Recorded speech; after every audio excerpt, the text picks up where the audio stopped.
Yes. Very good morning, students. Welcome back our day 9 classes. Day 9. ಕಳೆದ ತರಗತಿಯಲ್ಲಿ ಪಾಠ 7 ಯಾಣ ಕುರಿತೊಂದು ಪತ್ರ. ಪಾಠ 7 ಯಾಣ ಕುರಿತೊಂದು ಪತ್ರ. ಈ ಪಾಠವನ್ನ ಅಭ್ಯಾಸ ಮಾಡ್ತಾ ಇದ್ವಿ ನಾವು. ಹೌದಾ? ಈಗಾಗಲೇ ಈ ಪಾಠದ ಪದಗಳ ಅರ್ಥವನ್ನ ನೋಡಿದ್ದೀವಿ ಮತ್ತು ಕೆಲವೊಂದು ಭಾಗವನ್ನ ಅಭ್ಯಾಸವನ್ನ ಮಾಡಿದ್ವಿ. ಹೌದಾ? ಕಳೆದ ತರಗತಿಯಲ್ಲಿ ನಾವು ಯಾವ ಒಂದು ಭಾಗದ ಬಗ್ಗೆ ಅಭ್ಯಾಸ ಮಾಡಿದ್ದೀವಿ ಅಂದ್ರೆ, ಯಾವ ತರನಾಗಿ 4 ಜನ ಫ್ರೆಂಡ್ಸ್, ಕೆಲವೊಂದು ಏನು ಗೆಳೆಯರಿರ್ತಾರೆ, ಆ ಗೆಳೆಯರ ಬಳಗ, ಆ ಗೆಳೆಯರಲ್ಲಿ ಸಲೀಂ ಆಗಿರ್ಬೋದು, ಸಲೀಂ, ರಾಗಿಣಿ, ಜೆನಿಫರ್ ಹಾಗೂ ಶಂಕರ್ ಇವರೆಲ್ಲರೂ ಕೂಡ ರಾಜುವಿನ ಮನೆಗೆ ಅಭ್ಯಾಸ ಮಾಡೋ ಸಲುವಾಗಿ ಬರ್ತಾ ಇದ್ರು. ಯಾವ ತರ ನೀವು ಕೂಡ ಬೇರೆಯವ್ರ ಮನೆಗೆ ಅಭ್ಯಾಸ ಮಾಡಕ್ಕೆ ಹೋಗ್ತಾ ಇರ್ತೀರಿ ನಿಮ್ಮ ಗೆಳೆಯರ ಮನೆಗೆ. ಅದೇ ತರನಾಗಿ ಇಲ್ಲಿ ಸಲೀಂ, ರಾಗಿಣಿ, ಜೆನಿಫರ್ ಹಾಗೂ ಶಂಕರ್ ಇವರು ಪ್ರತಿದಿನ ಆ ಡೇಸ್ ಏನ್ ಹೋಮ್ವರ್ಕ್ ಅಂತ ನಾವು ಕರಿತೀವಿ, ಗೃಹಪಾಠ ಕರಿತೀವಿ, ಅದನ್ನ ಕಂಪ್ಲೀಟ್ ಮಾಡೋ ಸಲುವಾಗಿ ರಾಜುವಿನ ಮನೆಗೆ ಬಂದು ಅಭ್ಯಾಸವನ್ನ ಮಾಡ್ತಾ ಇದ್ರು ಎಲ್ಲರೂ ಕೂಡಿ. ಈ ತರನಾಗಿ ಅಭ್ಯಾಸ ಮಾಡ್ತಾ ಇರೋ ಒಂದು ದಿನ ಸಂಡೇ, ಭಾನುವಾರ, ರವಿವಾರ ಏನ್ ಹೇಳ್ತಾ ಇದ್ವಿ, ಒಂದು ದಿನ ಭಾನುವಾರ ಅವರೆಲ್ಲರೂ ಕೂಡ ರಾಜುವಿನ ಮನೆಗೆ ಬಂದಿದ್ರು. ರಾಜುವಿನ ಮನೆಗೆ ಬಂದು ಒಂದು ಆಟವನ್ನ ಆಡೋಣ ಅಂತ ಸಲೀಮ ಹೇಳ್ತಾ ಇದ್ದಾನೆ. ಆದ್ರೆ ಆ ಸದ್ದನ್ನ ಕೇಳಿ ಯಾವ ಒಂದು ಆಟ ಆಡೋದು ಎಲ್ಲರೂ ಕೂಡ ವಿಚಾರವನ್ನ ಮಾಡ್ತಾ ಇದ್ದಾರೆ. ಮತ್ತು ಆ ಸದ್ದನ್ನ ಕೇಳಿ ಅವ್ರ ತಾಯಿ ಬಂದು ರಾಜುವಿನ ತಂದೆ ಸುಂದರ್ ಅವರು ಏನೋ ಕಂಪ್ಯೂಟರ್ ಅಲ್ಲಿ ಏನೋ ಕೆಲಸ ಮಾಡ್ತಾ ಇದ್ದಾರೆ, ಸದ್ದನ್ನ ಮಾಡಬೇಡ್ರಿ ಅನ್ನುವಂಥ ಮಾತನ್ನ ಹೇಳ್ತಾ ಇದ್ದಾರೆ.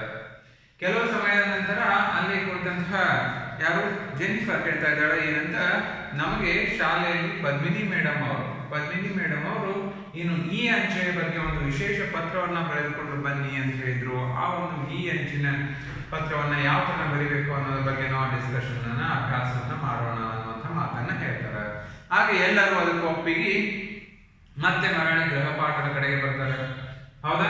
ಅಷ್ಟರೊಳಗಡೆ ರಾಜುವಿನ ತಂದೆ ಹೊರಗಡೆ ಬರ್ತಾರೆ. ಸುಂದರ್ ಅವರು ಬಂದು ಏನ್ ಮಾಡ್ತಿದ್ರಿ ಮಕ್ಕಳು ಅಂತ ಕೇಳಿದಾಗ ಅವ್ರು ಹೇಳ್ತಾ ಇದ್ದಾರೆ, ನಮ್ಮ ಪದ್ಮಿನಿ ಮೇಡಮ್ ಅವರು ಒಂದು ಗೃಹಪಾಠವನ್ನ ಕೊಟ್ಟಿದ್ರು. ಏನದು ಅಂದ್ರೆ, ನಮ್ಮ ಒಂದು ವಿಶೇಷವಾದಂತಹ ಪತ್ರವನ್ನ ಬರೆದ್ರು.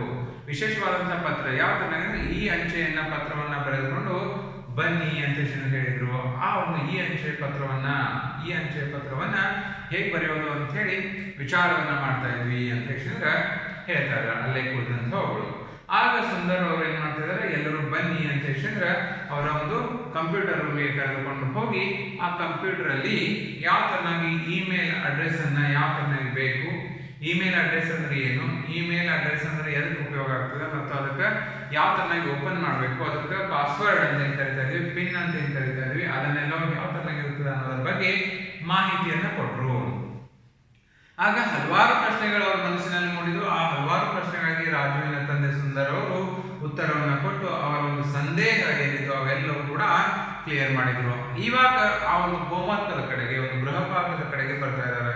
ಏನಂದ್ರೆ, ನಿಮ್ಮ ಪದ್ಮಿನಿ ಮೇಡಮ್ ಅವ್ರು ಹೇಳುವಂತಹ ಪತ್ರವನ್ನ ನಾನು ಇಲ್ಲಿ ಒಂದು ತಯಾರು ಮಾಡಿ ರಾಜುವಿನ ಹೆಸರಲ್ಲಿ, ನನ್ನ ಮಗನ ಹೆಸರಿನಲ್ಲಿ ಒಂದು ಇಮೇಲ್ ಅಡ್ರೆಸ್ ಅನ್ನ ತಯಾರು ಮಾಡಿ ಅದಕ್ಕೆ ಪಾಸ್ವರ್ಡ್ ಕೊಟ್ಟು ಆ ಒಂದು ಇಮೇಲ್ ಅಡ್ರೆಸ್ ಅನ್ನ ನಾನು ನಿಮ್ಮ ಶಾಲೆಗೆ ಕಳಿಸ್ತಾ ಇದ್ದೀನಿ. ಅಲ್ಲಿ ನೀವು ಏನ್ ಮಾಡ್ರಿ, ಅಲ್ಲಿ ಓಪನ್ ಮಾಡಿ ಅಂದ್ರೆ ರಾಜು ಆ ಒಂದು ಪಾಸ್ವರ್ಡ್ ಅನ್ನ ಹಾಕಿ ಓಪನ್ ಮಾಡಿದ ತಕ್ಷಣ ಆ ಮೇಲ್ ಅನ್ನ ನಿಮ್ಮ ಪದ್ಮಿನಿ ಮೇಡಮ್ ಅವ್ರಿಗೆ ತೋರಿಸ್ರಿ ಅನ್ನೋ ಮಾತನ್ನ ಸುಂದರ್ ಅವರು ಹೇಳ್ತಾ ಇದ್ದಾರೆ. ಇಷ್ಟರ ಮಟ್ಟಿಗೆ ಅವರು ಇಮೇಲಿನ ಒಂದು ವಿಳಾಸವನ್ನ ಯಾವ ತರ ರೆಡಿ ಮಾಡಬೇಕು, ಇಮೇಲ್ ವಿಳಾಸ ಇದ್ರೆ ಎರಡೂ ಕಡೆ ಬೇಕು, ಯಾರ ಕಡೆ, ನಮ್ಮ ಕಡೆನೂ ಬೇಕು ಮತ್ತು ಯಾರಿಗೆ ಕಳಿಸ್ತಾ ಇದ್ವಿ ಅವರ ಅಡ್ರೆಸ್ ಬೇಕು. ಅದಕ್ಕೆ ಹೇಳ್ತಾರೆ, ನಾವು ನಾರ್ಮಲ್ ಒಂದು ಪೋಸ್ಟ್ ಅನ್ನ ಕಳಿಸ್ಬೇಕಾದ್ರೆ ಯಾವ ತರ ಟೂ ಅಡ್ರೆಸ್ ಬೇಕಲ್ಲ, ಅದೇ ತರನಾಗಿ ಇಮೇಲ್ ಕೂಡ ಅದೇ ತರನಾಗಿ ಇಮೇಲ್ ಅಡ್ರೆಸ್ ಅಂತ ಬೇಕು, ಈ ಅಂಚೆಯ ಅಡ್ರೆಸ್ ಅನ್ನ ಬೇಕು, ಆದ್ರೆ ಮಾತ್ರ ಕಳಿಸ್ಲಿಕ್ಕೆ ಸಾಧ್ಯ ಅನ್ನೋಂಥ ಮಾತನ್ನ ಹೇಳ್ತಾ ಇದಾರೆ. ಅಷ್ಟರೊಳಗಡೆ ಈ ಗುಪ್ತ ಸಂಕೇತ ಅಥವಾ ಪಿನ್ ಇದ್ರ ಬಗ್ಗೆನೂ ಕೂಡ ಕೇಳ್ತಾ ಇದಾರೆ ಕೆಲವೊಂದು ಹುಡುಗರು. ಏನಂತ, ಈ ಗುಪ್ತ ಸಂಕೇತ ಬರೀ ರಾಜುವಿಗೆ ಅಷ್ಟೇ ಯಾಕೆ ಹೇಳಿದ್ರಿ ಅನ್ನುವಂಥ ಮಾತನ್ನ ಕೇಳಿದಾಗ ಸುಂದರ್ ಅವರು ಉತ್ತರವನ್ನು ಕೊಡ್ತಾರೆ. ಯಾಕಂದ್ರೆ ನಮ್ಮ ಒಂದು ಪತ್ರಗಳನ್ನ ಬೇರೆಯವರು ಯಾರು ಕೂಡ ಓದಬಾರ್ದು, ನಾವು ಬೇರೆಯವರ ಪತ್ರವನ್ನ ಓದಬಾರ್ದಲ್ಲವೇ, ಆದ್ದರಿಂದ ಈ ಗುಪ್ತ ಸಂಕೇತ ನಮಗಷ್ಟೇ ಗೊತ್ತಿರಬೇಕು ಅನ್ನೋ ಮಾತನ್ನ ರಾಜುವಿನ ತಂದೆ ಹೇಳ್ತಾ ಇದ್ದಾರೆ ಸುಂದರ್ ಅವರು. ಆದ್ದರಿಂದ ಆಯ್ತು ಅಂತ ಹೇಳಿದ್ರೆ ಎಲ್ಲರೂ ಒಪ್ಪಿಗೆ ಮಾಡ್ತಾರೆ. ಅದರ ಪತ್ರವನ್ನ ಯಾವ ತರನಾಗಿ ಬರಿತಾ ಇದಾರೆ ಅನ್ನೋದನ್ನ ನಾವು ಇಂದು ಅಭ್ಯಾಸವನ್ನ ಮಾಡೋಣ. Okay, yes, page number 49. Open your textbook. Page number 49.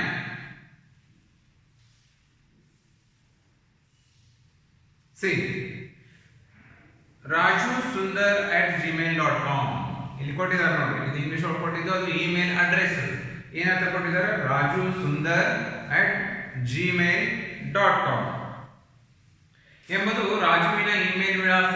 ಅವರ ತಂದೆ ಸುಂದರ್ ಅವರು ರಾಜುವಿನ ಹೆಸರಿನ ಮೇಲೆ ಒಂದು ಇಮೇಲ್ ಅಡ್ರೆಸ್ ಅನ್ನ, ವಿಳಾಸವನ್ನ, ಟು ಅಡ್ರೆಸ್ ಅನ್ನ ತಯಾರು ಮಾಡಿದ್ರು. ಏನಂತ ಅಂದ್ರೆ rajusundar@gmail.com. ಯಾವ ತರನಾಗಿ ಆ ತರ ತಯಾರು ಮಾಡಿದ್ರೆ ಅದೇ ತರ ನಮ್ದು ಕೂಡ ಇರ್ತದೆ, ಬೇರೆಯವರು ಕೂಡ ತಯಾರು ಮಾಡಿರ್ತಾರೆ. ಫಾರ್ ಎಕ್ಸಾಂಪಲ್ ನಾನು ಹೇಳ್ಬೇಕು, ನಾನು ಇಟ್ಟಿದ್ದು vishwa.alegav@gmail.com ಅಂತ ನಾನು ಇಟ್ಟಿದ್ದೀನಿ. ಈ ತರನಾಗಿ ಇಮೇಲ್ ಅಡ್ರೆಸ್ ಅನ್ನ ಬರೀತಾ ಇದ್ದಾರೆ. ಇಲ್ಲಿ ಬರೆದಿತ್ತು rajusundar@gmail.com. ನಿಮಗೆ ಎಕ್ಸಾಂಪಲ್ ಆಗಿ ಕೊಡ್ತಾ ಇದ್ದೀನಿ. ನಿಮ್ದು ಇಮೇಲ್ ಅಡ್ರೆಸ್ ಇದ್ದಿದ್ದು vishwa.alegav@gmail.com. ಇದು ನಮ್ಮ ಅಡ್ರೆಸ್, ಇಮೇಲ್ ಅಡ್ರೆಸ್. ಈ ಒಂದು ಅಡ್ರೆಸ್ಗೆ ಯಾರಾದ್ರೂ ಮೇಲ್ ಅನ್ನು ಕಳಿಸಿದ್ರೆ ಅದು ನನಗೆ ಬಂದು ನೋಡ್ತಾವ. ಇದು ಇಮೇಲ್ ಅಡ್ರೆಸ್ ಅಂತ ಹೇಳ್ತಾ ಇದ್ದೀವಿ. ಈ ತರನಾಗಿ ರಾಜುವಿನ ಹೆಸರಿನಲ್ಲಿ ಒಂದು ಇಮೇಲ್ ವಿಳಾಸವನ್ನು ತಯಾರು ಮಾಡಿದ್ರು. ಆ ರಾಜುವಿನ ಹೆಸರಿನಲ್ಲಿ ಇಮೇಲ್ ಅಡ್ರೆಸ್ ಅನ್ನು ತಯಾರು ಮಾಡಿ ಹೇಳ್ತಾರೆ, ಈ ವಿಳಾಸಕ್ಕೆ ನನ್ನ ಮೇಲಿನಿಂದ ಚಾರಣಕ್ಕೆ ಪ್ರಸಿದ್ಧವಾದ ಯಾಣದ ಕುರಿತು ಕೆಲವು ಚಿತ್ರಗಳು ಹಾಗೂ ವಿವರಗಳನ್ನು ಕಳಿಸುತ್ತೇನೆ.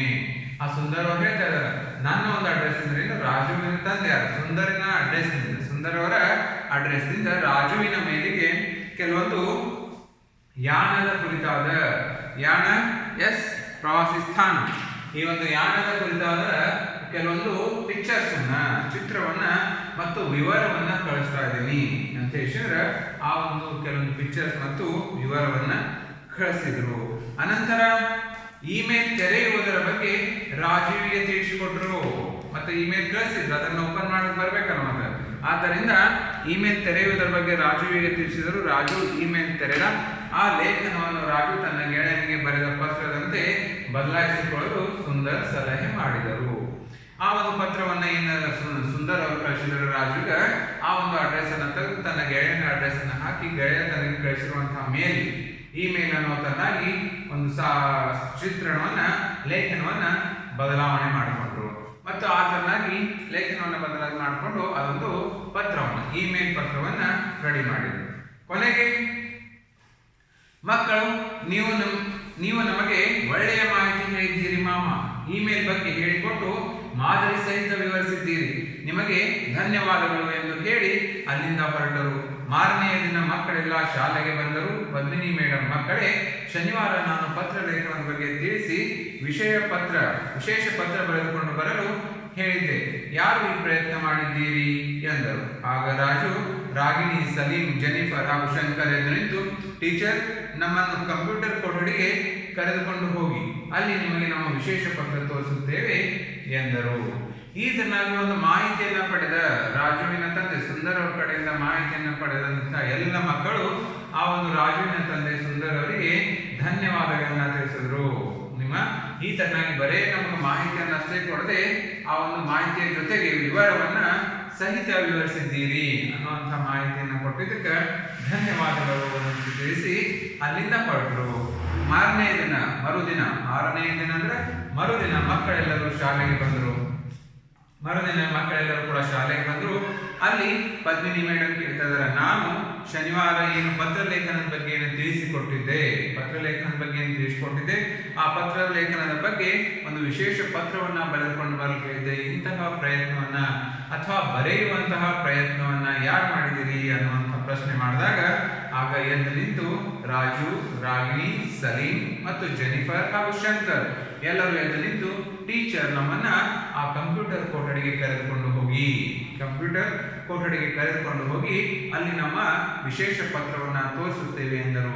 ಏನು ಆ ಸುಂದರ್ ಅವರು ರಾಜುವಿನ ತಂದೆ ಏನ್ ಪತ್ರವನ್ನ ಕಳಿಸಿದ್ರು ಆ ಪತ್ರವನ್ನ ಆ ಒಂದು ಟೀಚರ್ಗೆ, ಪದ್ಮಿನಿ ಟೀಚರ್ ಅವರಿಗೆ ತೋರಿಸ್ಬೇಕು ಅನ್ನುವಂಥ ಮಾತನ್ನ ಅವ್ರು ಹೇಳ್ತಾ ಇದ್ದಾರೆ.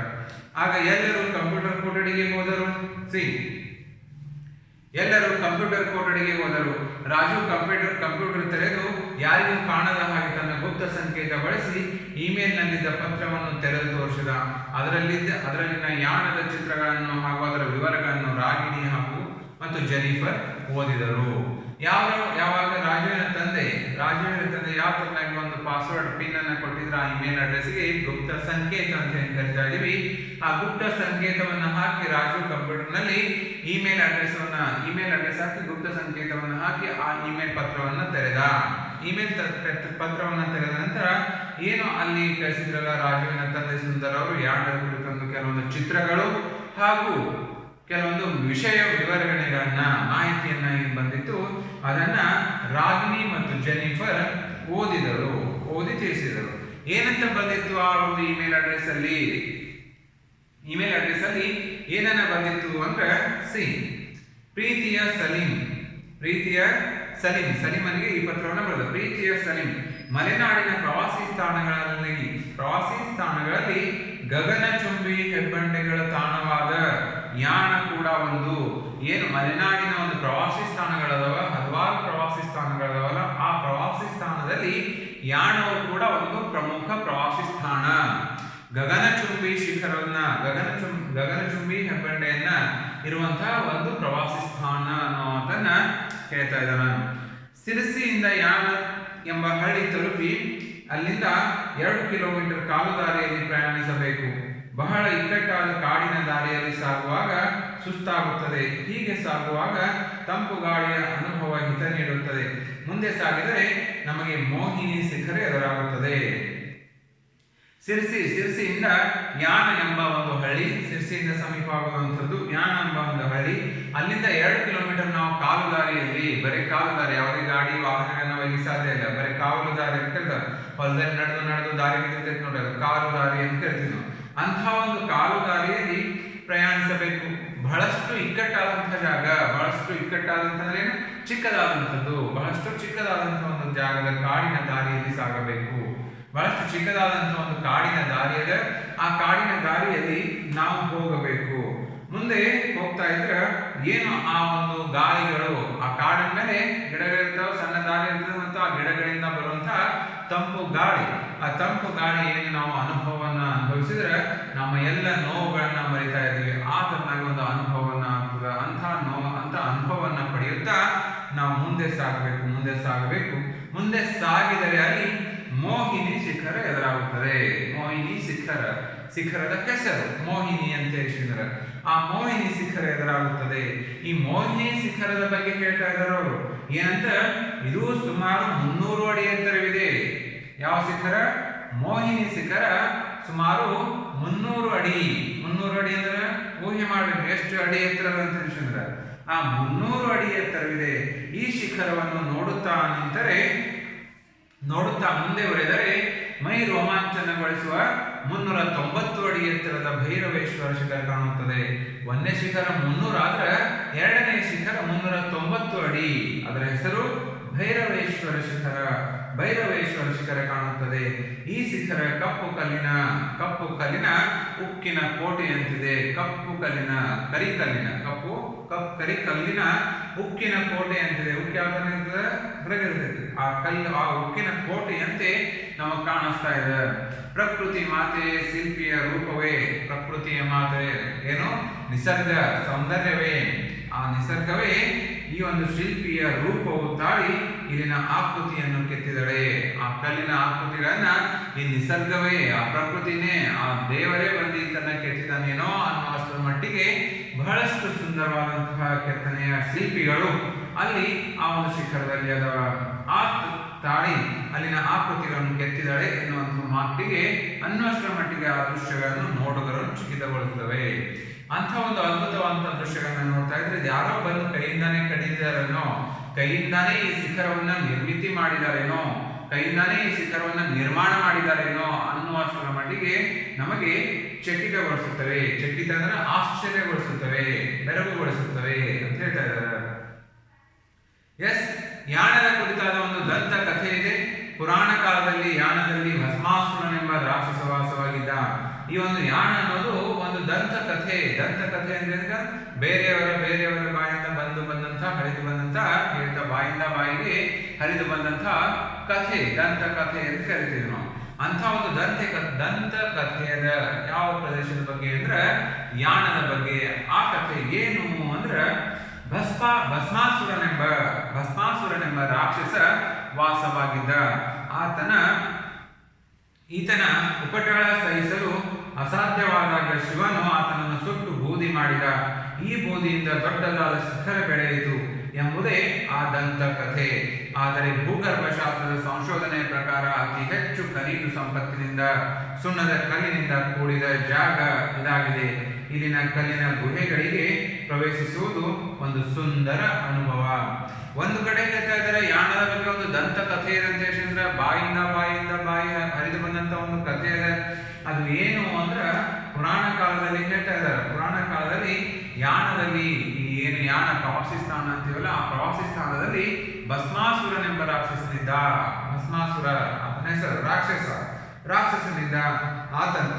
ಆತನೊಂದು ಉಪಟಳ ಅಂದ್ರೆ ಆತನ ಕಷ್ಟವನ್ನು ಸಹಿಸಲು ಅಸಾಧ್ಯವಾದಾಗ, ಆ ರಾಕ್ಷಸನ ಕಷ್ಟವನ್ನ ಸಹಿಸಲು ಅಸಾಧ್ಯವಾದಾಗ ಶಿವನು ಆತನನ್ನ ಸುಟ್ಟು ಬೂದಿ ಮಾಡಿದ. ಆ ಬೂದಿಯಿಂದ ಇಂಥ ಒಂದು ದೊಡ್ಡದಾದ ಶಿಖರ ಬೆಳೆಯಿತು ಅನ್ನುವಂತ ಒಂದು ದಂತಕಥೆ. ಆ ರಾಕ್ಷಸ ಎಷ್ಟು ದೊಡ್ಡವಿದ್ದ ಅಥವಾ ರಾಕ್ಷಸ ಯಾವ ತರನಾಗಿದ್ದ ಅನ್ನೋದನ್ನ ತಿಳ್ಕೊಂಡ್ಬಿಡ್ರಿ. ಈ ತರನಾಗಿ ಏನಾದ್ರು ಕಥೆ ಇದ್ರೆ ಅದು ನಿಜ ಆಗಿದ್ರೆ ಒಂದು 390 ಅಡಿ ಎತ್ತರದಂತಹ ಒಂದು ಬೂದಿ ಬಿದ್ದಿತ್ತಂದ್ರೆ ಆ ರಾಕ್ಷಸನ ಎಂಥ ದೊಡ್ಡವನಿದ್ದ ಅಥವಾ ಎಂಥ ಎತ್ತರನಿದ್ದ ಅಂತ ಹೇಳಿ ನಾವು ಊಹೆ ಮಾಡ್ಕೋಬಹುದು. ಆದರೆ ಇದೊಂದು ದಂತ ಕಥೆ ಇದೆ, ನಿಜ ಸುಳ್ಳೋದು ಗೊತ್ತಿಲ್ಲ. ಆದರೆ ವಿಜ್ಞಾನದ ಪ್ರಕಾರ, ಭೂಗರ್ಭದ ಶಾಸ್ತ್ರದ ಪ್ರಕಾರ, ಭೂಗರ್ಭ ಸಂಶೋಧನೆಯ ಪ್ರಕಾರ ಅತಿ ಹೆಚ್ಚು ಖನಿಜ ಸಂಪತ್ತು ಅಂದ್ರೆ ಕೆಲವೊಂದು ಖನಿಜ, ಕಲ್ಲು, ಕಬ್ಬಿಣ, ಮಣ್ಣು, ಅದಿರು, ಈ ತರನಾಗಿ ಕೆಲವೊಂದು ಏನು ನಮ್ಮ ನೆಲದಲ್ಲಿ ಸಿಗ್ತಾ ಇರ್ತವಲ್ಲ ಅಂತ ಒಂದು ಖನಿಜ ಸಂಪತ್ತು. ಆ ಖನಿಜ ಸಂಪತ್ತಿನಿಂದ, ಸುಣ್ಣದ ಕಲ್ಲಿನಿಂದ ಆ ಸಂಶೋಧನೆ ಮಾಡಿದ್ದಾರೆ. ಈ ಜಾಗ ಎದುರದ ಅನ್ನೋದನ್ನಾಗಿ ಭೂಗರ್ಭ ಶಾಸ್ತ್ರಜ್ಞರು ಆ ಸಂಶೋಧನೆ ಮಾಡಿದಾಗ ಅವ್ರಿಗೆ ತಿಳಿದು ಬಂದದ್ದು ಏನು ಅಂದ್ರೆ ಇಲ್ಲಿ ಅತಿ ಹೆಚ್ಚು ಖನಿಜ ಸಂಪತ್ತದ ಮತ್ತು ಸುಣ್ಣದ ಕಲ್ಲಿನಿಂದ ಕೂಡಿರುವಂತಹ ಜಾಗ ಇದಾಗಿದೆ. ಆದ್ದರಿಂದ ಇದಾಗಿದೆ ಅನ್ನುವಂಥ ಮಾಹಿತಿ ಅವರಿಗೆ ಬರುತ್ತದೆ. ಅಷ್ಟೇ ಅಲ್ಲದೆ ಇಲ್ಲಿನ ಕಲ್ಲಿನ ಗುಹೆಗಳೊಳಗೆ ಪ್ರವೇಶಿಸುವುದು ಒಂದು ಸುಂದರ ಅನುಭವ. ಇಲ್ಲಿ ಏನು ಕಲ್ಲದವಲ್ಲ, ಆ ಕಲ್ಲಿನ ಒಂದು ಗುಹೆಗಳದವ. ಅಲ್ಲಿ ಹೋಗ್ತಾ ಇರುವಾಗ ಆ ಒಂದು ಏನು ಕಲ್ಲಿನ ಎತ್ತರವಾದಂತಹ ಒಂದು ಶಿಖರದ ಅಲ್ಲಿ ಅನೇಕ ಗುಹೆಗಳದವ. ಆ ಗುಹೆಗಳಲ್ಲಿ ನಾವು ಒಂದು ಪ್ರವೇಶವನ್ನ ಪಡೆದ್ರೆ ಒಂದು ಸುಂದರ ಅನುಭವ, ಒಂದು ಸುಂದರ ಹಿತವನ್ನ ನೀಡುವಂತಹ, ಮುದವನ್ನ ನೀಡುವಂತಹ, ಮನಸ್ಸಿಗೆ ಬೆರಗುಗೊಳಿಸುವಂತಹ ಗುಹೆಗಳದವ ಅನ್ನುವಂತಹ ಮಾತನ್ನ ಬರೀತಾ ಇದ್ದಾರೆ. ನೆಕ್ಸ್ಟ್, ಯಾಣ ಕುಮಟಾ ತಾಲೂಕಿನಲ್ಲಿದೆ. ಯಾಣ ಕುಮಟಾ ತಾಲೂಕಿಗೆ ಹೊಂದಿಕೊಂಡಿದ್ದು ಅಲ್ಲಿಂದ 25 ಕಿಮಿ ದೂರದಲ್ಲಿದೆ. ಅಲ್ಲಿ ಶಿವರಾತ್ರಿಯ ದಿನ ಭೈರವೇಶ್ವರ ಸ್ವಾಮಿಯ ಉತ್ಸವ ನಡೆಯುತ್ತದೆ. ಯಾಣದ ಬಗ್ಗೆ ಕೇಳುವುದಕ್ಕಿಂತ ನೋಡಿ ಅನುಭವಿಸುವುದೇ ಚಂದ. ನಮ್ಮನ್ನು ಯಾಣ ಪ್ರವಾಸಕ್ಕೆ ಕರೆದುಕೊಂಡು ಹೋಗುವಂತೆ ಪದ್ಮಿನಿ ಮೇಡಮ್ ಅವರಲ್ಲಿ ಕೇಳಿಕೊಳ್ಳೋಣ ಅಲ್ಲವೇ ನಿನ್ನ ಗೆಳೆಯ ರಾಜು. ಈ ತರ ಬರೆದಾರೆ. ಏನು ಅಂದ್ರೆ ಯಾಣ ಇದು ಕುಮಟಾ ತಾಲೂಕಿಗೆ ಸಂಪೂರ್ಣ ಶಿರ್ಸಿ, ಅದೇ ತಾಲೂಕು ಶಿರ್ಸಿ ಇದರಲ್ಲಿ ಕುಮಟಾ ಅನ್ನುವಂಥ ಪ್ರದೇಶ ತಾಲೂಕು. ಆ ತಾಲೂಕಿನಲ್ಲಿ 25 ಕಿಲೋಮೀಟರ್, ಕುಮಟಾದಿಂದ 25 ಕಿಲೋಮೀಟರ್ ದೂರದಲ್ಲಿರುವ ಈ ಒಂದು ಯಾಣ. ಅಲ್ಲಿ ಶಿವರಾತ್ರಿಯ ದಿನ ಭೈರವೇಶ್ವರ ಸ್ವಾಮಿಯ ಉತ್ಸವ ನಡೆಯುತ್ತದೆ. ಯಾವ ತರನಾಗಿ ಆಯಾ ಊರಿನ ಒಂದು ಜಾತ್ರೆಗಳನ್ನ ನಡೀತಾವ, ಪಲ್ಲಕ್ಕಿಗಳನ್ನ ನಡೀತಾವ, ಉತ್ಸವಗಳು ನಡೀತಾವಲ್ಲ, ಅದೇ ತರನಾಗಿ ಅಲ್ಲಿ ಭೈರವೇಶ್ವರ ಶಿಖರ ಅಂತ ಹೇಳಿದ್ರಲ್ಲ, ಭೈರವೇಶ್ವರ ಶಿಖರದ ಭೈರವೇಶ್ವರ ದೇವರ ಒಂದು ಉತ್ಸವವನ್ನು ನಡೆಯುತ್ತದೆ. ಆ ಉತ್ಸವವನ್ನ, ಯಾಣದ ಬಗ್ಗೆ ಆ ಉತ್ಸವವನ್ನು ನೋಡೋಕೆ ಬಹಳಷ್ಟು ಉತ್ಸಾಹ ಇರುತ್ತದೆ. ಮತ್ತು ಈ ಒಂದು ಯಾಣದ ಬಗ್ಗೆ ಇಷ್ಟೆಲ್ಲ ಗುಹೆಗಳು, ಕಲ್ಲಿನ ಒಂದು ಖನಿಜ ಸಂಪತ್ತಿನಿಂದ ಕೂಡಿರುವಂಥದ್ದು ಮತ್ತು ಅತಿ ಎತ್ತರವಾದಂತಹ ಶಿಖರಗಳಿಂದ, ಗುಹೆಗಳಿಂದ ಕೂಡಿರುವಂಥದ್ದು, ಅಂಥ ಎಲ್ಲ ಯಾಣದ ಬಗ್ಗೆ ಏನು ನಾವು ಜ್ಞಾನವನ್ನು ಪಡೆದುಕೊಂಡಿವಿ. ಈ ಜ್ಞಾನವನ್ನ ಬರೇ ಓದಿ ಕೇಳಿ ಪಡೆಯೋದಕ್ಕಿಂತ ನಾವು ಅಲ್ಲಿ ಹೋಗಿ ಅನುಭವಿಸೋದು ಬಹಳಷ್ಟು ಮುಖ್ಯ ಅನ್ನೋ ಮಾತನ್ನು ಹೇಳ್ತಾ ಇದ್ದಾರೆ. ಆದ್ದರಿಂದ ಕೊನೆಯದಾಗಿ ಹೇಳ್ತಾ ಇದ್ದಾನೆ ರಾಜು ಏನಂತ, ನಮ್ಮನ್ನು ಯಾಣ ಪ್ರವಾಸಕ್ಕೆ ಕರೆದುಕೊಂಡು ಹೋಗುವಂತೆ ಪದ್ಮಿನಿ ಮೇಡಮ್ ಅವರಲ್ಲಿ ಕೇಳಿಕೊಳ್ಳೋಣ ಅಲ್ಲವೇ ನಿನ್ನ ಗೆಳೆಯ ರಾಜು. ಈ ಪತ್ರವನ್ನ ಬರಿತಾ ಇರೋರು ಯಾರು? ರಾಜು ಯಾರಿಗೆ ಬರೆದಿದ್ದಾನೆ? ಪ್ರೀತಿಯ ಸಲೀಂ, ಆತನ ಗೆಳೆಯನಿಗೆ. ಎಸ್, ಮಕ್ಕಳು ಸಿದ್ಧಪಡಿಸಿದ ವಿಶೇಷ ಪತ್ರವನ್ನು ನೋಡಿ ಶಿಕ್ಷಕರಿಗೆ ಸಂತೋಷವಾಯಿತು. ಪದ್ಮಿನಿ ಟೀಚರ್ ಮಕ್ಕಳಿಗೆ ಶಭಾಷ್ ಹೇಳಿದರು ಹಾಗೂ ಇತರ ಮಕ್ಕಳಿಗೆ ಇಮೇಲ್ ಪತ್ರದ ಬಗ್ಗೆ ಅದರ ಅವಶ್ಯಕತೆಯ ಬಗ್ಗೆ ತಿಳಿಸಿದರು. ಯಾಣಕ್ಕೆ ಪ್ರವಾಸ ಹೋಗೋಣ ಎಂದರು. ಮಕ್ಕಳಿಗೆಲ್ಲ ಸಂತೋಷವಾಯಿತು. ಈ ಒಂದು ಪತ್ರವನ್ನ ಬರೆದಿದ್ದನ್ನು ನೋಡಿ, ಈ ಒಂದು ಗೃಹಪಾಠ ಅಥವಾ ಏನು ಅಭ್ಯಾಸನ ಕೊಟ್ಟಿದ್ರು ಆ ಗೃಹಪಾಠವನ್ನ ಕಂಪ್ಲೀಟ್ ಮಾಡಿದ್ದನ್ನು ನೋಡಿ ಪದ್ಮಿನಿ ಮೇಡಮ್ ಅವರಿಗೆ ಬಹಳಷ್ಟು ಸಂತೋಷವಾಯಿತು. ಅಷ್ಟೇ ಅಲ್ಲದೆ ಉಳಿದೆಲ್ಲ ಮಕ್ಕಳಿಗೂ ಕೂಡ ಈ ಒಂದು ಇಮೇಲಿನ ಬಗ್ಗೆ ಪೂರ್ಣ ಮಾಹಿತಿಯನ್ನ, ಪೂರ್ಣ ವಿವರವನ್ನ ನೀಡಿದರು. ಈ ಪೂರ್ಣ ವಿವರವನ್ನ ನೀಡಿ ಅದರ ಅವಶ್ಯಕತೆಯನ್ನ ತಿಳಿಸಿದರು, ಅದರ ಅವಶ್ಯಕತೆಯ ಬಗ್ಗೆ ಹೇಳಿದರು. ಕೊನೆಗೆ ಪದ್ಮಿನಿ ಮೇಡಮ್ ಹೇಳಿದ್ರು ಏನಂತ, ಯಾಣಕ್ಕೆ ಪ್ರವಾಸ ಹೋಗೋಣ ಅಂತ ಹೇಳಿದ್ರು. ಯಾಣಕ್ಕೆ ಆದ್ರೆ ನಾವು ಪ್ರವಾಸಕ್ಕೆ ಹೋಗೋಣ ಅಂತ ಹೇಳಿದ್ರು. ಆದ್ದರಿಂದ ಮಕ್ಕಳೆಲ್ಲರಿಗೂ ಕೂಡ ಬಹಳಷ್ಟು ಸಂತಸವಾಯಿತು. ಇದು ಈ ಇಮೇಲ್ ಪ್ರಕಾರ ಬರೆದಿರುವಂತಹ ಒಂದು ಪತ್ರ. ಇಲ್ಲಿಗೆ ಪಾಠ 7 ಯಾಣ ಕುರಿತೊಂದು ಪತ್ರ ಕಂಪ್ಲೀಟ್ ಆಯಿತು. ಓಕೆ, ಕೆಲವೊಂದು ಪ್ರಶ್ನೆಗಳಿದಾವ. ಆ ಕೆಳಗಿನ ಪ್ರಶ್ನೆಗಳಿಗೆ ಉತ್ತರಿಸಿ. ಓಕೆ, ಅದೊಂದು ಭಾನುವಾರ ಎಲ್ಲರೂ ಡ್ಯಾಶ್ನ ಮನೆಗೆ ಹೋದರು. ಯಾರಂದ್ರಿ? ಅದೊಂದು ಭಾನುವಾರ ಎಲ್ಲರೂ ಡ್ಯಾಶ್ನ ಮನೆಗೆ ಹೋದರು. Very good. ರಾಜುವಿನ ಮನೆಗೆ. ಇಮೇಲ್ ತೆರೆಯಲು ಡ್ಯಾಶ್ ಸಂಕೇತದ ಅಗತ್ಯವಿದೆ. ಇಮೇಲ್ ತೆರೆಯಲು ಡ್ಯಾಶ್ ಸಂಕೇತದ ಅಗತ್ಯವಿದೆ. Very good. ಗುಪ್ತ ಸಂಕೇತದ ಅಗತ್ಯವಿದೆ. ವಿಶೇಷ ಪತ್ರ ತಯಾರಿಸಲು ಹೇಳಿದ್ದು ಡ್ಯಾಶ್ ಮೇಡಮ್. ವಿಶೇಷ ಪತ್ರ ತಯಾರಿಸಲು ಹೇಳಿದ್ದು dash madam. Yeah madam? Very good, Padmini madam. ಯಾಣದ ಕುರಿತಾಗಿ ಒಂದು ಡ್ಯಾಶ್ ಕಥೆ ಇದೆ. ಯಾಣದ ಕುರಿತಾಗಿ ಒಂದು ಡ್ಯಾಶ್ ಕಥೆ ಇದೆ. ವೆರಿ ಗುಡ್, ದಂತ ಕಥೆ ಇದೆ. ಯಾಣದ ಚಿತ್ರಗಳನ್ನು ಅದರ ವಿವರಗಳನ್ನು ಡ್ಯಾಶ್ ಓದಿದರು. ಯಾಣದ ಚಿತ್ರಗಳನ್ನು ಅದರ ವಿವರಗಳನ್ನು ಡ್ಯಾಶ್ ಓದಿದರು. ಯಾರು? ವೆರಿ ಗುಡ್, ರಾಗಿಣಿ ಮತ್ತು ಜೆನಿಫರ್. ಗುಂಪಿಗೆ ಸೇರಿದ ಪದವನ್ನು ಗುರುತಿಸಿರಿ. ಕಾಗದ, ಪತ್ರ, ದೂರವಾಣಿ, ಓಲೆ. ಕಾಗದ, ಪತ್ರ, ದೂರವಾಣಿ, ಓಲೆ ಗುಂಪಿಗೆ ಸೇರದ ಪದ. ವೆರಿ ಗುಡ್, ದೂರವಾಣಿ. ಹೆಬ್ಬಂಡೆ, ಹಿರಿದು ಬಂಡೆ, ಕಿರಿದು ಬಂಡೆ, ದೊಡ್ಡ ಬಂಡೆ.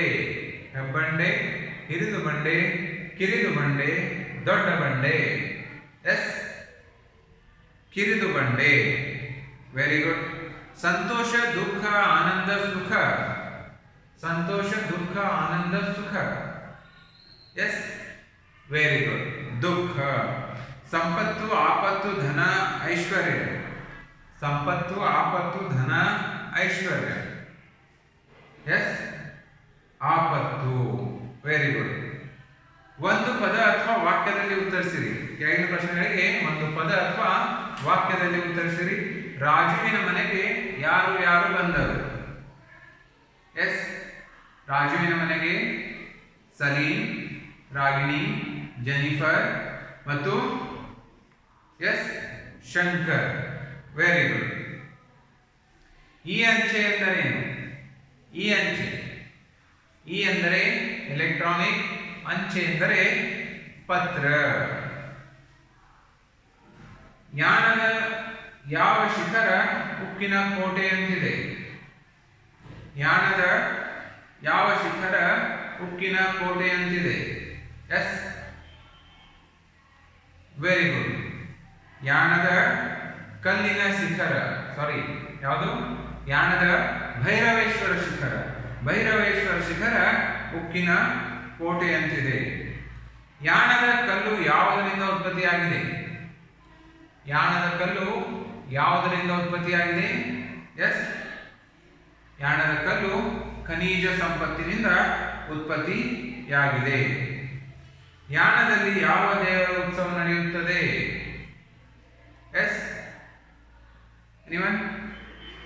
Very good. ಯಾಣದಲ್ಲಿ ಭೈರವೇಶ್ವರ ದೇವರ ಉತ್ಸವ ನಡೆಯುತ್ತದೆ. 2-3 ವಾಕ್ಯಗಳಲ್ಲಿ ಉತ್ತರಿಸಿರಿ ಅಂತದ. 2-3 ವಾಕ್ಯಗಳಲ್ಲಿ ಉತ್ತರಿಸಿರಿ. ಸುಂದರ್ ಗುಪ್ತ ಸಂಕೇತವನ್ನು ರಾಜುವಿಗೆ ಮಾತ್ರ ಏಕೆ ಹೇಳಿದರು? ಸೆಕೆಂಡ್ ಒನ್, ಯಾಣದ ಕುರಿತಾಗಿ ಇರುವ ಒಂದು ದಂತಕಥೆಯನ್ನು ಬರೆಯಿರಿ. ಥರ್ಡ್ ಒನ್, ಯಾವ ದೃಶ್ಯಗಳನ್ನು ನೋಡುಗರನ್ನು ಚಕಿತಗೊಳಿಸುತ್ತವೆ? ಯಾವ ದೃಶ್ಯಗಳು ನೋಡುಗರನ್ನು ಚಕಿತಗೊಳಿಸುತ್ತವೆ? Yes, C. ನೋಡ್ಕೊಳ್ಳಿ. ನೆಕ್ಸ್ಟ್, ಸಂಧಿ ಬಿಡಿಸಿ ಸಂಧಿಯನ್ನು ಹೆಸರಿಸಿರಿ ಅಂತದ. ಸಂಧಿ ಬಿಡಿಸಿ ಸಂಧಿಯನ್ನು ಹೆಸರಿಸಿರಿ. ನಿಮ್ಗಿನ್ನೂ ಸಂಧಿಗಳನ್ನ ಹೇಳಿಲ್ಲ ನಾನು. ಆಕ್ಚುಲಿ ಆ ಸಂಧಿಗಳನ್ನ ನಾವು ಆಮೇಲೆ ನೋಡೋಣ. ಮೊದಲ ಸಂಧಿ ಅಂದರೆ ಏನು ಅನ್ನೋದ್ರ ಬಗ್ಗೆ ನೋಡೋಣ. ಬಿಡಿಸೋದು ಆಮೇಲೆ ಹೇಳ್ತೀನಿ ನಾನು. ಓಕೆ, ಕನ್ನಡ ಸಂಧಿ ಈಗಾಗಲೇ ನಾವು ಅಭ್ಯಾಸವನ್ನ ಮಾಡಿದ್ದೀವಿ. ಆದರೆ ಇದು ಸಂಸ್ಕೃತ ಸಂಧಿಗಳ ಬಗ್ಗೆ ಅಭ್ಯಾಸವನ್ನ ಮಾಡಬೇಕಾಗಿದೆ. ಸಂಸ್ಕೃತ ಸಂಧಿಗಳು ಸಂಸ್ಕೃತ ಸಂಧಿಗಳಲ್ಲಿ 4 ಪ್ರಕಾರಗಳಿದಾವ. ಸಂಸ್ಕೃತ ಸಂಧಿಗಳಲ್ಲಿ ಎಷ್ಟು? 4 ಪ್ರಕಾರಗಳಿದಾವ. ಯಾವ್ಯಾವು ಅಂದ್ರೆ, ಎಸ್, ಸವರ್ಣ ದೀರ್ಘ ಸಂಧಿ, ಎಸ್, ಗುಣಸಂಧಿ, ಥರ್ಡ್ ಒನ್ ವೃದ್ಧಿ ಸಂಧಿ, ಫೋರ್ತ್ ಒನ್ ಎಣಸಂಧಿ. Very good. ಏನಿದು ಸಂಧಿ? ಕನ್ನಡ ಸಂಧಿಗಳ ಬಗ್ಗೆ ನಾವು ಈಗಾಗಲೇ ಅಭ್ಯಾಸವನ್ನು ಮಾಡಿದ್ದೀವಿ, ಹೌದಾ? ಎಸ್. ಇನ್ನ ಸಂಸ್ಕೃತ ಸಂಧಿಗಳು. ಈ ಸಂಸ್ಕೃತ ಸಂಧಿಗಳಲ್ಲಿ 4 ಪ್ರಕಾರಗಳನ್ನು ನೋಡ್ತಾ ಇದ್ದೀವಿ ನಾವು.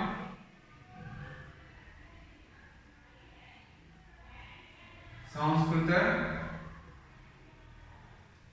ಸಂಧಿಗಳು, ಅದರಲ್ಲಿ 4 ಪ್ರಕಾರಗಳು. ಒಂದು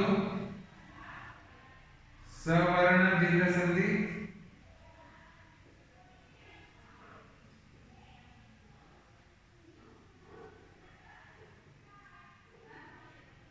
second one ಗುಣಸಂಧಿ,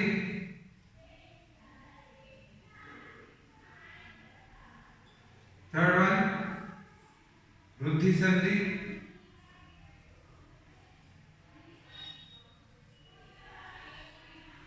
fourth one ಎಣಸಂಧಿ. Okay, ಈ ಪಾಠದಲ್ಲಿ ನಿಮ್ಗೆ 2 ಸಂಧಿಗಳನ್ನ ಕೊಟ್ಟಿದ್ದಾರೆ. ಆ 2 ಸಂಧಿಗಳ ಅಭ್ಯಾಸ ಮಾಡೋಣ ನಾವು. ಓಕೆ, ಒಂದು ಸವರ್ಣ ದೀರ್ಘ ಸಂಧಿ, ಇನ್ನೊಂದು ಗುಣಸಂಧಿ. ಸವರ್ಣ ದೀರ್ಘ ಸಂಧಿಯ ಮೀನಿಂಗ್, ಸವರ್ಣ ದೀರ್ಘ ಸಂಧಿಯ ಮೀನಿಂಗ್ ಏನು? Yes, anyone? ಒಂದೇ ಜಾತಿಯ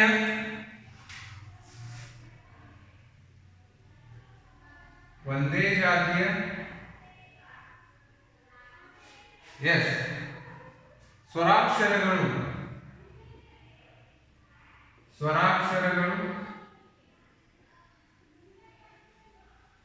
ಪರಸ್ಪರ, ಒಂದೇ ಜಾತಿಯ ಸ್ವರಾಕ್ಷರಗಳು ಪರಸ್ಪರ ಸೇರಿ,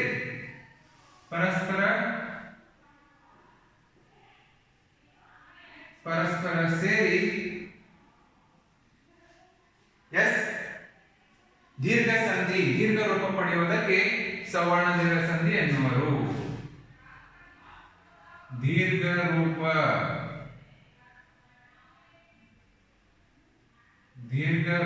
ಪಡೆಯುವುದಕ್ಕೆ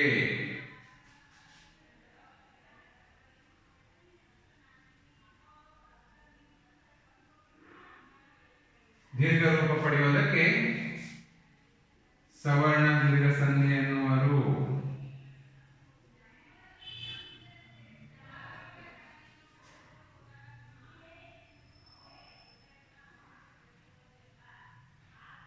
ಸವರ್ಣ ದೀರ್ಘ ಸಂಧಿ ಎನ್ನುವರು.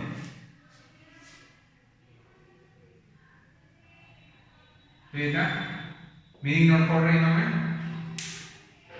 ಒಂದೇ ಜಾತಿಯ ಸ್ವರಾಕ್ಷರಗಳು, ಒಂದೇ ಜಾತಿಯ ಸ್ವರಾಕ್ಷರಗಳು ಪರಸ್ಪರ ಸೇರಿ, ಪರಸ್ಪರ ಸೇರಿ ಅಂದ್ರೇನು? ಪರಸ್ಪರ ಕೂಡಿ ದೀರ್ಘ ರೂಪ ಪಡೆಯುವುದಕ್ಕೆ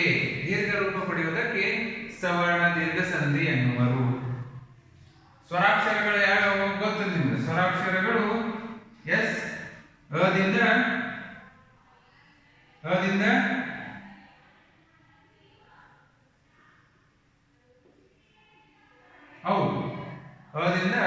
ಅವರೆಗಿನ ಸ್ವರಾಕ್ಷರವೇನದವ ಆ ಒಂದು ಅವರೆಗಿನ ಸ್ವರಾಕ್ಷರಗಳು ಸೇರಿ ಏನು ಒಂದೇ ಜಾತಿ ಅಂದ್ರೆ ಏನು?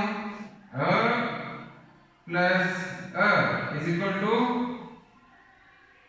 ದೀರ್ಘ ರೂಪ ಆ, ಇ ಪ್ಲಸ್ ಇ, ಇ ಪ್ಲಸ್ ಇ, ಇ,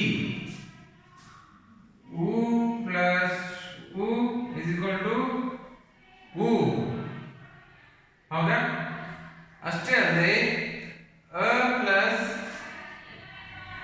ಆ ಪ್ಲಸ್ ಆ ಇಸ್ ಈಕ್ವಲ್ ಟು ಆ, ಇ ಪ್ಲಸ್ ಇ ಇಸ್ ಈಕ್ವಲ್ ಟು ಇ, ಉ ಪ್ಲಸ್ ಉ ಇಸ್ ಈಕ್ವಲ್ ಟು ಉ. ಇದು ಸ್ವರಾಕ್ಷರಗಳು, ಒಂದೇ ಜಾತಿಯ ಸ್ವರಾಕ್ಷರಗಳು ಪರಸ್ಪರ ಸೇರಿ ದೀರ್ಘ ರೂಪ ಪಡೆಯುವುದಕ್ಕೆ ಸವರ್ಣ ದೀರ್ಘ ಸಂಧಿ ಎನ್ನುವರು. ಹೌದಾ? ಇಷ್ಟಲ್ಲದೆ ಫಾರ್ ಎಕ್ಸಾಂಪಲ್ ನೋಡ್ರಿ, ಅ ಪ್ಲಸ್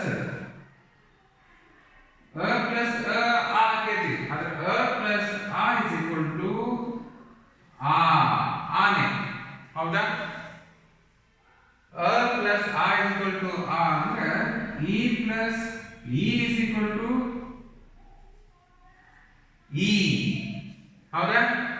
ಉ ಪ್ಲಸ್ ಉ ಇಸ್ ಈಕ್ವಲ್ ಟು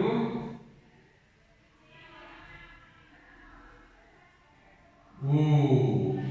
ಈ ತರ ಇದು ಸವರ್ಣ ದೀರ್ಘ ಸಂಧಿಯ ಏನಂತೀವಿ ನಾವು ಇಂಪಾರ್ಟೆಂಟ್ ಪಾಯಿಂಟ್. ಇದು ಗೊತ್ತಿರ್ಬೇಕು. ಆ ಸ್ವರಗಳು ಬಂದರೆ ಆ ಸ್ವರ ಆಗ್ತದೆ, ಈ ಸ್ವರಗಳು ಬಂದರೆ ಈ ಸ್ವರ ಆಗ್ತದೆ, ಉ ಸ್ವರಗಳು ಬಂದರೆ ಉ ಸ್ವರ ಆಗ್ತದೆ, ಆ ಸ್ವರಗಳು ಬಂದರೆ ಆ ಸ್ವರ ಬಂದರೆ ಆ ಸ್ವರ ಆಗ್ತದೆ, ಮತ್ತು ಈ ಸ್ವರಗಳ ಮುಂದೆ ಈ ಸ್ವರ ಪರವಾಗ್ತದೆ, ಮತ್ತು ಉ ಸ್ವರಗಳ ಮುಂದೆ ಉ ಪರವಾಗ್ತದೆ. ಇದು ಸಂಧಿಯ ಒಂದು ಇಂಪಾರ್ಟೆಂಟ್ ಭಾಗ ಅಂತ ಹೇಳ್ತೀವಿ, ಅಥವಾ ಒಂದು ವಿಶೇಷವಾದಂಥದ್ದು ಅಥವಾ ನಾವು ಕರಿತಿದ್ದೀವಿ. ಓಕೆ, ಇನ್ನ ಮೀನಿಂಗ್ ನೋಡಿ, ಇನ್ನು ಎಕ್ಸಾಂಪಲ್ ನೋಡಿದ್ರೆ ನಿಮ್ಗೆ ಗೊತ್ತಾಗ್ತದೆ. ಓಕೆ, ಎಕ್ಸಾಂಪಲ್ ಮೀನಿಂಗ್ ಹೇಳಿ ನಮ್ಮ ಹೆಸರಲ್ಲಿ ಒಂದೇ ಜಾತಿಯ ಸ್ವರಾಕ್ಷರಗಳು ಪರಸ್ಪರ ಸೇರಿ ದೀರ್ಘ ರೂಪ ಪಡೆಯುವುದಕ್ಕೆ ಸವರ್ಣ ದೀರ್ಘ ಸಂಧಿ ಎನ್ನುವರು. ಎಕ್ಸಾಂಪಲ್ ಎಸ್, ಏನ್ ಎಕ್ಸಾಂಪಲ್? ದೇವಾಲಯ ಈ ಪದವನ್ನ ಬಿಡಿಸ್ತೀವಿ ನಾವು. ಕನ್ನಡ ಸಂಧಿಗಳಲ್ಲಿ ಈಗಾಗಲೇ ಅಭ್ಯಾಸವನ್ನ ಮಾಡಿದ್ದೀವಿ. ಯಾವ ತರನಾಗಿ ಬಿಡಿಸ್ತೀವಿ ನಾವು ದೇವಾಲಯವನ್ನ? ಎಸ್,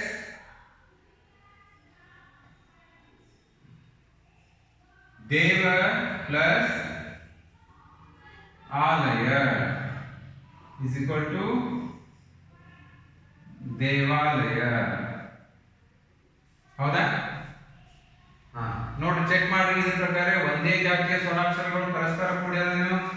ದೇವ ಕೊನೆಯ ಸ್ವರ ಯಾವ್ದದ? ವ ಒಳಗಡೆ ವ ಅಂದ್ರೆ ಆಕಾರಗಳ ಮುಂದೆ ಆ ಸ್ವರಗಳು, ಸ್ವರದ ಮುಂದೆ ಸ್ವರ ಬಂದು ಏನಾಗ್ತದೆ? ದೀರ್ಘ ಸ್ವರ. ಸಿ ವ ಏನಾಯ್ತು? ವ ಆಯ್ತು. ಹೌದಾ? ನಮ್ದೇನ ರೂಲ್ಸ್? ಅ ಪ್ಲಸ್ ಆ ಇಸ್ ಈಕ್ವಲ್ ಟು ಏನಾಗ್ತದೆ? ಆ ಆಗೈತಿಲ್ಲ? ದೇವ ಪ್ಲಸ್ ಆಲಯ ದೇವಾಲಯ. ದೇವ ಅಂತ ಬಿಡ್ಸಕ್ ಬರಂಗಿಲ್ಲ, ದೇವ ಅಂತಲ್ಲ, ದೇವ ಅಂತ ಹೇಳ್ತೀವಿ ನಾವು. ಅದರಿಂದ ಎರಡಕ್ಕೂ ಕೂಡ ಮೀನಿಂಗ್ ಇರಬೇಕು. ಆ ಸಂಧಿಯ ಮೊದಲ ಪಾಯಿಂಟ್ ಅದು. ಎರಡು ಪದಗಳನ್ನ ಕೂಡಿಸಿದ್ದು ಅರ್ಥಗರ್ಭಿತವಾದಂತಹ ಪದಗಳು. ದೇವ ಪ್ಲಸ್ ಆಲಯ, ದೇವರು, ಆಲಯ ಅಂದ್ರೆ ಇರುವಂತಹ ಸ್ಥಳ, ದೇವ ಅಂದ್ರೆ ದೇವರು, ಅದಕ್ಕೆ ನಾವು ದೇವಾಲಯ ಅಂತ ಹೇಳ್ತೀವಿ. ದೇವ ಪೂರ್ವ ಪದದ ಕೊನೆಯ ಸ್ವರ ಯಾವುದು ಅ, ಉತ್ತರ ಪದದ ಆದಿ ಸ್ವರ ಯಾವುದು ಆ, ದೇವಾಲಯ ಅದರಲ್ಲಿ ಯಾವ್ದಾಯ್ತು ಆ ಒಂದು ದೀರ್ಘ ಸ್ವರ ಆಯಿತು. ಆದ್ದರಿಂದ ಇಲ್ಲಿ ಬದಲಾವಣೆ ಆಗಿತ್ತು ಯಾವುದು ಅಂದ್ರೆ ಅ ಪ್ಲಸ್ ಆ ಇಸ್ ಈಕ್ವಲ್ ಟು ಆ. ಹೌದಾ? In second one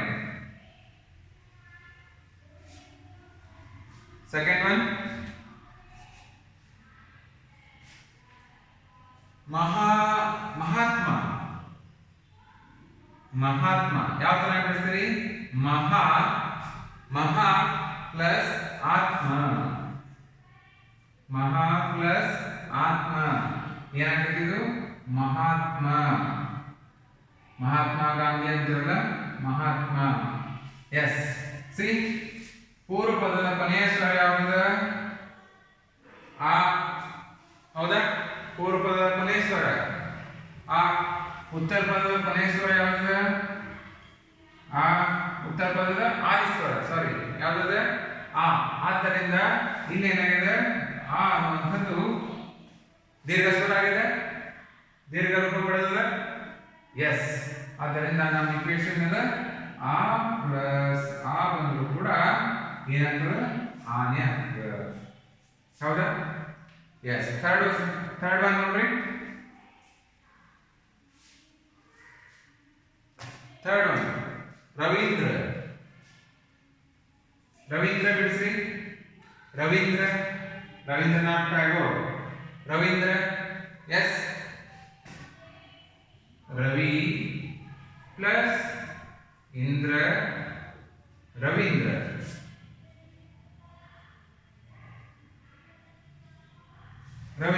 okay. ಪೂರ್ವ ಪದದ ಕೊನೆಯ ಸ್ವರ ಯಾವುದು?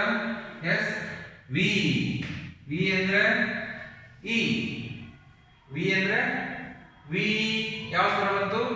ಇ ಪ್ಲಸ್ ಯಾವ್ದ ಇ. ಹೌದಾ? ಈ ಸೇರಿ ಏನಾಗಬೇಕು? ಈ. ಹೌದಾ? ಈ ಇದು ಈ. ಸಿ ವಿ ದೊಡ್ಡ ವಿ ಅದಲ್ಲ, ವಿ ಮುಂದಿರ್ತದ, ಆದ್ದರಿಂದ ಈ ದೊಡ್ಡ ಇ. ಆದ್ದರಿಂದ ನಮ್ದು ಇಕ್ವೇಶನ್ ಏನಾಗ್ತದೆ ಇಲ್ಲಿ ಇ ಪ್ಲಸ್ ಇ ಇಸ್ ಈಕ್ವಲ್ ಟು ಇ. ಹೌದಾ? ತಿಳಿಯಾಗ್ತದೆ?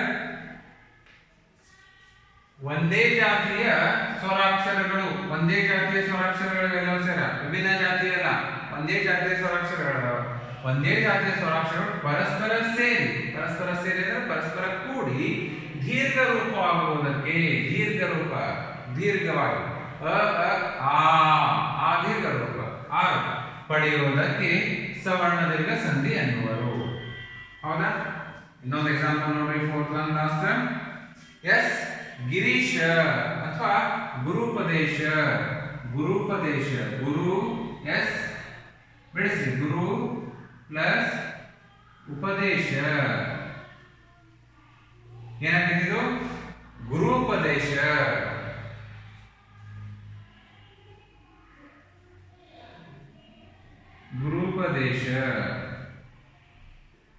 ಎಸ್. ಏನನ್ನ ಬದಲಾವಣೆ ಆಗ್ತಿದೆ? ಮೊದಲ ಸ್ವರ ಯಾವ್ದು? ಪೂರ್ವಪದ ಮೊದಲ ಸ್ವರ ಗುರು ಉ ಪ್ಲಸ್ ಉ. ಹೌದಾ? ಗುರು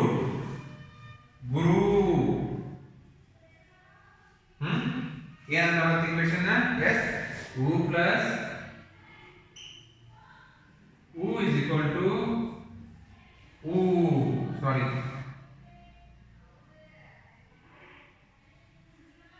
ಉ. ಹೌದಾ? ಇದೇ ತರನಾಗಿ ಹಲವಾರು ಎಕ್ಸಾಂಪಲ್ಸ್ ಅನ್ನ ಬರ್ತವ. ಯಾವುದು? ಫಾರ್ ಎಕ್ಸಾಂಪಲ್ ಗಿರೀಶ ಆಗಿರ್ಬೋದು. ಗಿರಿ ಇ ಸಣ್ಣ ಇ. ಗಿರಿ ಶ ಈಶ ಇ ದೊಡ್ಡ ಇ. ಗಿರೀಶ ಗಿರಿ ಸಣ್ಣ ಇ, ಈಶ ದೊಡ್ಡ ಇ, ಸಣ್ಣ ಇ ಪ್ಲಸ್ ದೊಡ್ಡ ಇ ಗಿರೀಶ. ಹೌದಾ? ಈಗ ಮುಂದೆ ದೀರ್ಘ. ಈ ತರನಾಗಿ ಸಂಧಿಗಳದಾವ, 4 ಸಂಧಿಗಳದಾವ. ಈ 4 ಸಂಧಿಗಳಲ್ಲಿ ನಾವು ಒಂದು ಸಂಧಿಯನ್ನ ನೋಡಿದ್ವಿ, ಇನ್ನು 3 ಸಂಧಿಗಳದಾವ. ಈ 3 ಸಂಧಿಯನ್ನ ನಾವು ಮುಂದಿನ ತರಗತಿಯಲ್ಲಿ ಅಭ್ಯಾಸವನ್ನು ಮಾಡೋಣ. ಓಕೆ. ಓಕೆ. ಸವರ್ಣ ದೀರ್ಘ ಸಂಧಿ ಇನ್ನೊಂದು ನೋಡ್ಕೊಂಡ್ಬಿಡ್ರಿ. ಒಂದೇ ಜಾತಿಯ ಸ್ವರಾಕ್ಷರಗಳು ಪರಸ್ಪರ ಸೇರಿ ದೀರ್ಘ ರೂಪ ಪಡೆಯುವುದಕ್ಕೆ ಸವರ್ಣ ದೀರ್ಘ ಸಂಧಿ ಎನ್ನುವರು. ಮೀನಿಂಗ್ ಬೈ ಹಾಕ್ರಿ. ಓಕೆ. ಒಂದೇ ಜಾತಿಯ ಎಸ್ ಸೇರಿ ಒಂದೇ ಜಾತಿಯ ಸ್ವರಾಕ್ಷರಗಳು ಪರಸ್ಪರ ಸೇರಿ ದೀರ್ಘ ರೂಪವಾಗುವುದಕ್ಕೆ ಎಸ್ ಪಡೆಯುವುದಕ್ಕೆ ಸವರ್ಣ ದೀರ್ಘ ಸಂಧಿ ಎನ್ನುವರು. ಫಾರ್ ಎಕ್ಸಾಂಪಲ್ ನೋಡಿ, ಏನೋ ದೇವಾಲಯವನ್ನ ಬಿಡಿಸ್ರಿ ಅಂದಾಗ ಏನಂತ ಬಿಡಿಸ್ತೀವಿ ನಾವು? ದೇವ ಪ್ಲಸ್ ಆಲಯ. ಹೌದಾ? ದೇವ ವದೊಳಗಡೆ ಏನದ ಅ, ಪೂರ್ವ ಪದದ ಕೊನೆಯ ಸ್ವರ ಏನ್ ಬಂದದ ಅ, ಮತ್ತು ಉತ್ತರ ಪದದ ಆದಿ ಸ್ವರ ಏನದ ಆ. ಅ ಪ್ಲಸ್ ಆ ಇಸ್ ಈಕ್ವಲ್ ಟು ಏನಾಗೈತಿ? ಆ. ಆದ್ದರಿಂದ ದೇವ ಏನಾಗೈತಿ? ದೇವಾಲಯ ಆಗೈತಿ. ಹೌದಾ? ಅ ಪ್ಲಸ್ ಆ ಇಸ್ ಈಕ್ವಲ್ ಟು ಆ. ಸೆಕೆಂಡ್ ಒನ್ ನೋಡಿದೀವಿ ಮಹಾ. ಮಹಾ ಒಳಗಡೆ ಕೊನೆಯ ಸ್ವರ ಯಾವ್ದು? ಪೂರ್ವ ಪದದ ಕೊನೆಯ ಸ್ವರದಲ್ಲಿ ಏನ್ ಬಂದದ? ಆ ಅನ್ನುವಂಥದ್ದು ಬಂದದ. ಪ್ಲಸ್ ಉತ್ತರ ಪದದ ಆದಿ ಸ್ವರ ಯಾವ್ದದ? ಆ ಅನ್ನುವಂಥದ್ದು. ಆದ್ದರಿಂದ ಮಹಾ ಇದ್ದಿದ್ದು ಈ ಆ ಹೋಗಿ ತಂಗಿದ್ದೆ ಮಹಾತ್ಮ ಬಂದೈತಿ. ಹೌದಾ? ಮಹಾತ್ಮ. ಆದ್ದರಿಂದ ಆ ಪ್ಲಸ್ ಆ ಇಸ್ ಈಕ್ವಲ್ ಟು ಆ. ಮತ್ತೆ ಥರ್ಡ್ ಒನ್ ನೋಡಿದ್ರೂ ರವೀಂದ್ರ. ಪೂರ್ವ ಪದದ ಕೊನೆ ಸ್ವರ ಏನದ? ಈ ಅನ್ನೋದನ್ನ ಬಂದೈತಿ. ಇಂದ್ರ ಪ್ಲಸ್ ಇಂದ್ರ ಇಂದ್ರ ಈ ಪ್ಲಸ್ ಈ ಹೋಗಿ ಏನಾಗೈತಿ? ರವೀಂದ್ರ. ದೊಡ್ಡ ಇ ಆಗೈತಿ. ಹೌದಾ? ರವೀಂದ್ರ. ಆದ್ದರಿಂದ ಇ ಪ್ಲಸ್ ಇ ಇಸ್ ಈಕ್ವಲ್ ಟು ಇ. ಗುರು ಸಣ್ಣ ಉ ಅದ. ಉಪದೇಶ ಇದು ಕೂಡ ಸಣ್ಣ ಉ ಅದ. ಉ ಪ್ಲಸ್ ಉ ಇಸ್ ಈಕ್ವಲ್ ಟು ಉ. ಗುರುಪದೇಶ. ಉ ಪ್ಲಸ್ ಉ ಇಸ್ ಈಕ್ವಲ್ ಟು ಎಸ್ ಉ. ಗುರುಪದೇಶ. ಈ ತರನಾಗಿ ಎಕ್ಸಾಂಪಲ್ ಅನ್ನ ಬಿಡಿಸ್ತಾ ಕೆಲವೊಂದು ಲೆಸನ್ ಒಳಗಡೆ ವರ್ಡ್ಗಳನ್ನ ಬರ್ತವೆ. ಅದನ್ನ ಬಿಡಿಸಿ ಪ್ರಯತ್ನವನ್ನು ಮಾಡಬೇಕು. ಆಗ ಮಾತ್ರ ಈ ಸಂಧಿಗಳು ಪರ್ಫೆಕ್ಟ್ ಆಗ್ತವೆ. ಹೌದಾ? ಎಸ್, ಇದು ಸಂಧಿಗಳ ಭಾಗ. ನಾವು ಇನ್ನು ಉಳಿದಿರುವಂತಹ 3 ಸಂಧಿಗಳು ಮುಂದಿನ ಭಾಗದಲ್ಲಿ ನೋಡೋಣ. If you have any doubts in lesson number 7 Yana ಕುರಿತೊಂದು ಪತ್ರ, ನೀವು you can call me any time. Okay, thank you.